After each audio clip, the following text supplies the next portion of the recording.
हिंदी साहित्य का आदिकाल या वीरगाथा काल के निर्धारण में जिस ग्रंथ की सर्वाधिक भूमिका है वो चंद्रवरदायी कृत पृथ्वीराज रासो की है। लेकिन पृथ्वीराज रासो पर बात करने के पूर्व थोड़ा इस कालखंड के आरंभ और नामकरण की स्थिति पर चर्चा होनी चाहिए। हिंदी साहित्य के इस आरंभिक काल को हिंदी साहित्य के मूर्धन्य विद्वानों ने प्रायः 3 शीर्षकों में रेखांकित किया। वैसे तो अनेक नाम इसके दिए गए, लेकिन 3 प्रमुख प्रस्थान बिंदु माने जाते हैं। जैसे हिंदी की पहली आकृति कहाँ से दिखाई देती है, उसका आरेख कहाँ से बनता है, वहाँ से लेकर के तो उसे प्रारंभिक काल कहा गया, जिसका समर्थन मिस्र बंधुओं ने किया, जिसका समय 7वीं शताब्दी है। दूसरा नाम जो बड़ा ही प्रामाणिक और निर्विवाद माना जा रहा है विद्वानों के समाज में, वो आदिकाल है। आदिकाल का समय वहाँ से है जहाँ हिंदी अपने विकास के लगभग चरण को प्राप्त कर ली है और उसकी स्पष्ट छवि सामने आ जाती है। वो 8वीं शताब्दी का समय है, यानी कि आदिकाल का समय 8वीं शताब्दी माना जाता है। इसमें सिद्धों का साहित्य, जैनियों का साहित्य, नाथपंथियों का साहित्य केंद्र में है। खास करके इस कालखंड का नाम भाषा के आधार को लेकर के चल रहा है। और तीसरा नाम जिसके इर्द गिर्द बहुत से नाम घूमते हैं, वो वीरगाथा काल का है। इस वीरगाथा काल का समय 12वीं और 13वीं शताब्दी निश्चित किया जाता है। निसंदेह इसी मध्य जिस सर्वाधिक साहित्य की संरचना हुई वो वीरता और पराक्रम से भरा हुआ साहित्य था। उसी साहित्य के आधार पर आचार्य रामचंद्र शुक्ल ने वीरगाथा काल कहा। यहाँ भाषा आकर के 9वीं 10वीं शताब्दी से अलग हो जाती है और हिंदी अपना एक स्पष्ट रूप बना लेती है, जो अपभ्रंश से पूर्णतः मुक्त तो नहीं, लेकिन बहुत कुछ मुक्त दिखाई देती है। यह इस पर और भी लंबी बातचीत हो सकती है, लेकिन भूमिका में इतना ही बात। अब वीरगाथा काल और पृथ्वीराज रासो के भावात्मक संबंध, जिसका उद्देश्य रचना और साहित्य से है, उस पूरे साहित्य की सीमा और पृथ्वीराज रासो की सीमा, उसकी कथावस्तु, उस कथावस्तु के बीच रस की स्थिति, इस पर पूर्णतः संधान करने के लिए थोड़ी सी राजनीतिक चर्चा हो जानी आवश्यक है। निसंदेह 606 में हर्षवर्धन थानेश्वर के सिंहासन पर बैठते हैं और उत्तरापथ में एक केंद्रीय शासन की स्थापना करते हैं, किंतु 647 तक पहुँचते पहुँचते उत्तरापथ विखंडित हो गया और हर्षवर्धन के शासन का पराभव या समापन हो गया और उनके पराभव और समापन के साथ जो केंद्रीय शासन प्रणाली थी वह भी बिखर गई और मध्य भारत में अनेक छोटे छोटे राज्यों का अभ्युदय हुआ, जिसमें 4 राज्य प्रधान हुए: कन्नौज, दिल्ली, अजमेर और अन्हरवाल। इन राज्यों का विस्तार अगर देखा जाए तो राजस्थान, गुजरात, पंजाब, दिल्ली यानी कि उत्तर प्रदेश का पश्चिम उत्तर भाग आता है। इन चारों राज्यों में आपस में विद्वेष बना रहता था। इस द्वेष के पीछे कारण या तो अपने अपने राज्य के सीमा विस्तार के लिए, या तो अपने पराक्रम, यश, वीरता और उत्साह के लिए, या तीसरा कन्या अपहरण के लिए, स्त्री अपहरण के लिए युद्ध की स्थिति निरंतर बनी रहती थी और भयंकर युद्ध हुआ करते थे। यानी कि पूरा मध्य भारत देशी राजाओं के युद्ध से आक्रांत था। इसके साथ ही साथ पश्चिमोत्तर से यवनों का आक्रमण अत्यंत भयंकर रूप से होता था और उन आक्रमणों को रोक पाना आसान नहीं था। पूरी आर्यावर्त की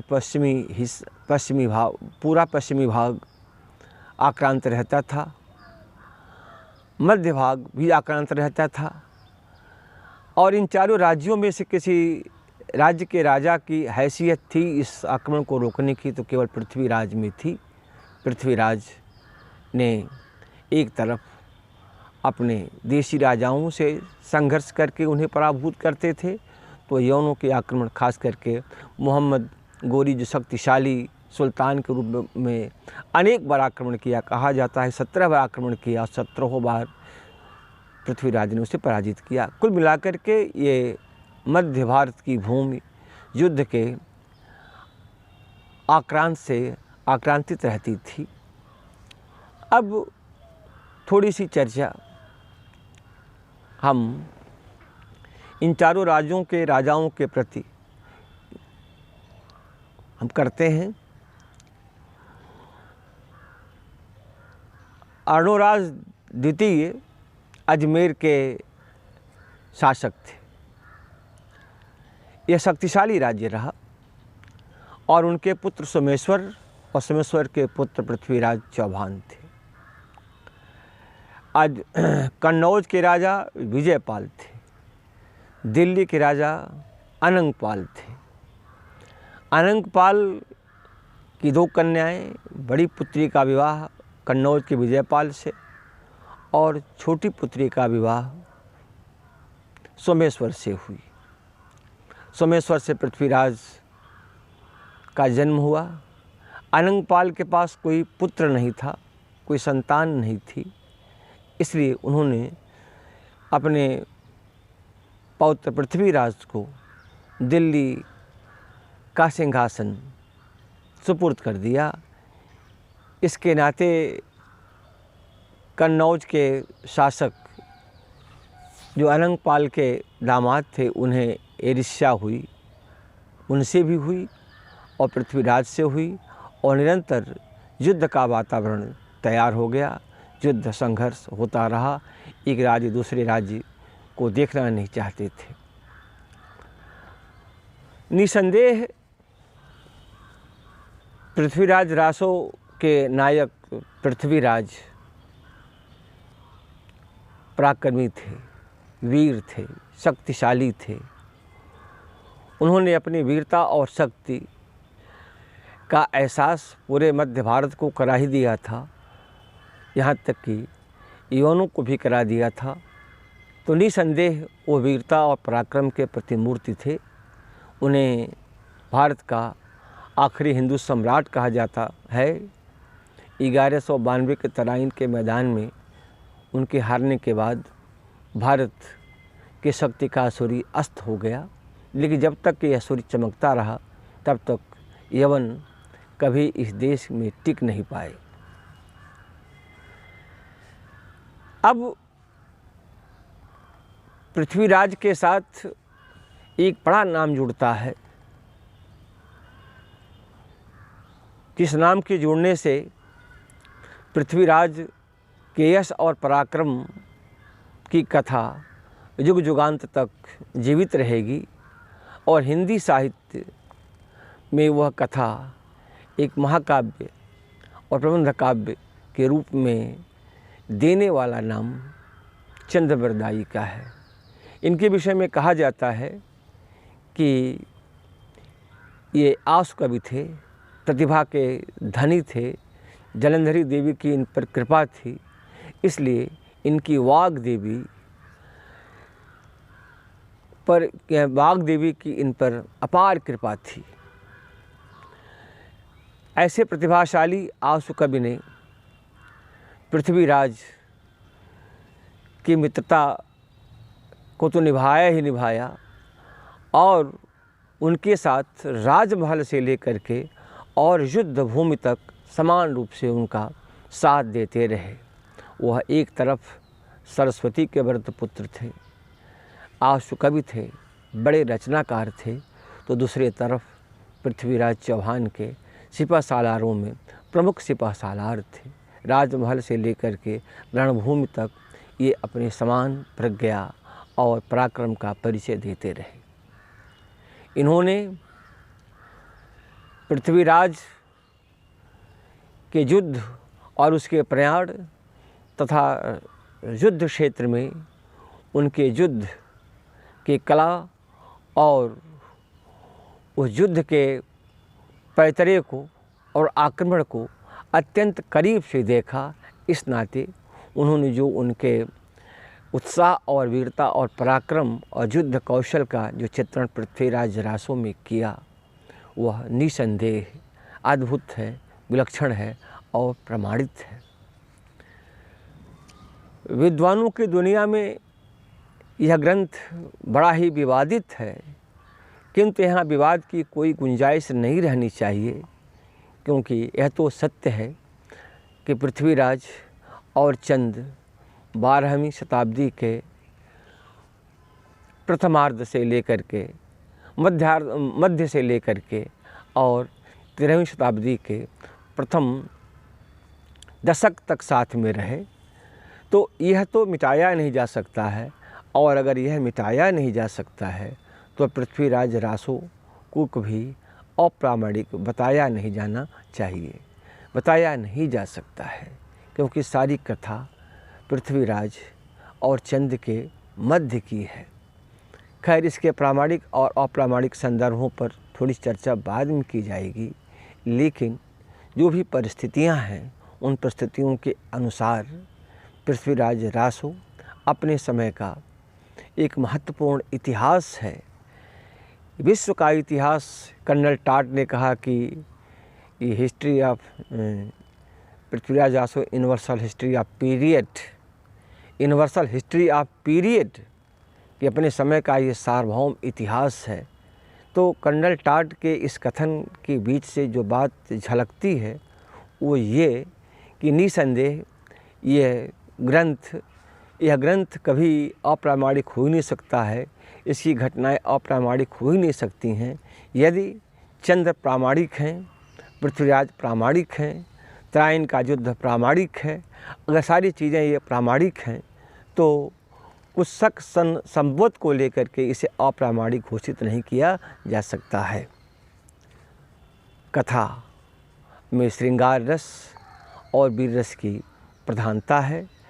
इस ग्रंथ की अगर प्रामाणिकता हमें निसंदेह स्थापित करनी है तो हम इसके भाषा के पक्ष पर चर्चा करके इसकी प्रामाणिकता को हम निसंदेह तो नहीं बना सकते हैं, लेकिन इतनी बात ज़रूर हम कह सकते हैं कि इसमें चित्रित घटनाएं और घटनाओं का विस्तारण, उसका वर्णन, उसका चित्रण एक इतिहासकार का नहीं है, एक साहित्यकार का है और एक साहित्यकार का है, एक रचनाकार का है, एक कवि का है।